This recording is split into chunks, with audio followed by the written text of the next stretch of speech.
బులెటిన్లో breaking news చూస్తున్నాం. Jubilee hills లోని తన నివాసంలో ఆర్టీసీ కార్మిక సంఘాల నేతలతో సీఎం రేవంత్ రెడ్డి సమావేశం నిర్వహించారు. సీఎం రేవంత్ రెడ్డితో పాటు మంత్రులు పొన్నం ప్రభాకర్, వివేక్ వెంకటస్వామి, శ్రీధర్ బాబు, సిఎస్ రామకృష్ణారావు, అధికారులు వికాసరాజ్, నాగిరెడ్డి పాల్గొంటారు. సమ్మె విరమణ అనంతరం సమావేశం నిర్వహించడంతో భేటీ ప్రాధాన్యత సంతరించుకుంది. ఇక ఇదే అంశానికి సంబంధించి మరింత సమాచారం మా సీనియర్ కరెస్పాండెంట్ రామకృష్ణ అందిస్తారు. రామకృష్ణ. వైశాలి ముఖ్యమంత్రి రేవంత్ రెడ్డితో ఆర్టీసీ కార్మికులు ఇవాళ సమావేశమయ్యారు. వీరితో పాటుగా మంత్రి రవాణా శాఖ మంత్రి పొన్నం ప్రభాకర్, అదేవిధంగా ఆర్టీసీ ఎండి నాగిరెడ్డి కూడా ఈ సమావేశాల్లో పాల్గొన్నారు. ముఖ్యంగా మంత్రి పొన్నం ప్రభాకర్ ఆధ్వర్యంలో ఈ సమావేశాన్ని నిర్వహిస్తున్నారు. ఆర్టీసీ సమ్మె తర్వాత ఆర్టీసీ సమ్మె ఏదైతే ఉందో ఆ సమ్మె ముగింపు తర్వాత విజయవంతం కావడం, ఆ సమ్మెకి సంబంధించిన డిమాండ్ ఏవైతే ఉన్నావో ఆ డిమాండ్లు దాదాపు 32 డిమాండ్లు ఆర్టీసీ కార్మికులు ప్రభుత్వానికి పెట్టారు. ఆ 30 డిమాండ్లకు ప్రభుత్వం సానుకూలంగా స్పందించిన నేపథ్యంలో ఇవాళ ముఖ్యమంత్రి రేవంత్ రెడ్డికి ఆర్టీసీ కార్మికులు వాళ్ళందరూ ధన్యవాదాలు కృతజ్ఞతలు చెప్పారు. ఎందుకంటే 32 సమస్యలు ఏవైతే ఉన్నాయో ఆర్టీసీకి సంబంధించిన వాటన్నిటికీ సానుకూలంగా స్పందించడంతో పాటు పిఆర్సీ కూడా 11% పిఆర్సీ ఇవ్వడం, అదేవిధంగా ఆర్టీసీని విలీనం చేస్తామన్నవి ఏదైతే యూనియన్ సంబంధించి కూడా అనుకూలంగా ఉన్న నేపథ్యంలో వీటన్నిటి చర్చలు సఫలమైన నేపథ్యంలో ఇవాళ సమావేశమయ్యారు. దీనికి ఇప్పటి వరకు అయితే ఏదైతే చర్చలు సఫలమైన తర్వాత ముఖ్యమంత్రితో ఆర్టీసీ కార్మికులు కానీ మంత్రులు కానీ కలిసిన సందర్భాలు లేవు. తొలిసారిగా ముఖ్యమంత్రి రేవంత్ రెడ్డితో ఆర్టీసీ కార్మికులు, అదేవిధంగా మంత్రి పొన్నం ప్రభాకర్, ఎండి నాగిరెడ్డి కూడా ఈ సమావేశంలో పాల్గొన్నాం. ముఖ్యంగా ఏదైతే యూనియన్లకు సంబంధించిన విషయాలు ఏదైతే ఉన్నాయో యూనియన్ల నుంచి ప్రతి యూనియన్ నుంచి ఈసారి దాదాపు 12 యూనియన్లు ఉంటే 12 యూనియన్ నుంచి ఒక్కొక్క యూనియన్ నుంచి 5 సభ్యులను ఈ సమావేశానికి పిలిపించారు. దాదాపుగా 24-30 మంది కూడా సమావేశంలో పాల్గొన్నారు.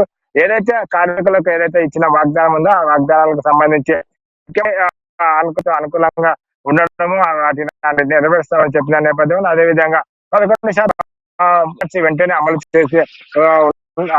చేస్తామని ప్రకటన చెప్పడంలో వారికి ముఖ్యమంత్రి కృతజ్ఞతలు చెప్పడం, మిగతా సమస్యలు ఏమన్నాడో వాటి కూడా ముఖ్యమంత్రి దృష్టికి తీసుకెళ్లే అవకాశం అయితే ఉంది.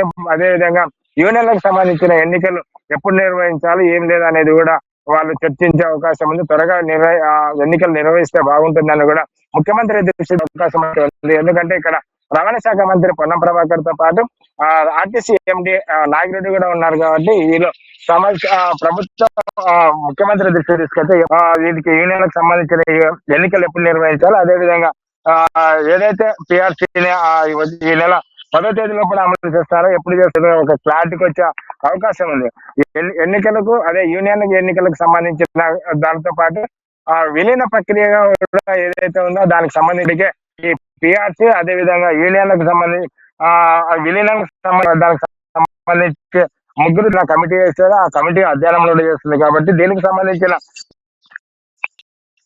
విషయాలు ఏవైతే ఉన్నారో కూడా ముఖ్యమంత్రి దృష్టి విధంగా అది కమిటీ ఏదైతే అధ్యయనం చేస్తున్న ఆ కమిటీ ఏ అంశాలపైన అధ్యయనం ఏవి అని కూడా ముఖ్యమంత్రికి వివరించే అవకాశం. ముఖ్యంగా ఆర్టీసీ కార్మికుల యూనియన్ల ఎన్నికలు, అదేవిధంగా పిఆర్సీకి వచ్చే ఆర్థికమైన ఇబ్బందులు, అదేవిధంగా విలీనం చేసే వచ్చే దానికి ఏ విధంగా చర్యలు తీసుకోవాలో, ఏ విధంగా ముందుకు పోవాలో, విలీనం ఏ విధంగా కొనసాగించాలో దానికి సంబంధించి ఇటు ప్రభుత్వం కానీ ఆర్టీసీ కార్మికులు ఏ విధంగా ఉంటారు అనేది కూడా ఒక కొలిక్కి వచ్చే అవకాశం ఉంది. ఇప్పటికే ఆర్టీసీ కార్మికులలో కొన్ని సందిగ్ధంగా నెలకొన్న నేపథ్యంలో ఇప్పుడు ఆర్టీసీని ముందుగా విలీనం చేయాలని లేకుంటే ఆర్టీసీ ఎన్నికలని కొందరు నేతలు అంటున్న నేపథ్యంలో ఎన్నికలే నేర్చాలని ఎక్కువగా మంది మొగ్గు చూపుతున్నారు. కాబట్టి దీనికి సంబంధం ముఖ్యమంత్రితో వీళ్ళందరూ ఎన్నికలు నిర్వహిస్తే నిర్వహణ వల్ల ఎన్నికలు వస్తాయి కాబట్టి యూనియన్లతో ఏదైతే ప్రభుత్వం సమస్యలు ఉంటో వాటి కూడా తీసుకునే అవకాశం ఉంటుంది. కాబట్టి వాటి దృష్టిగా తీసుకెళ్లే అవకాశం.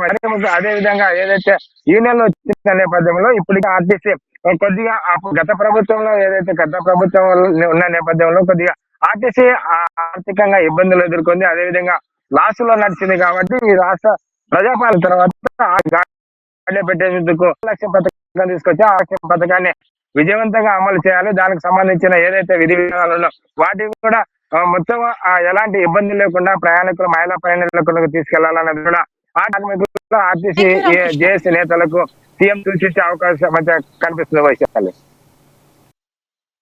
Right, thank you Ramakrishna.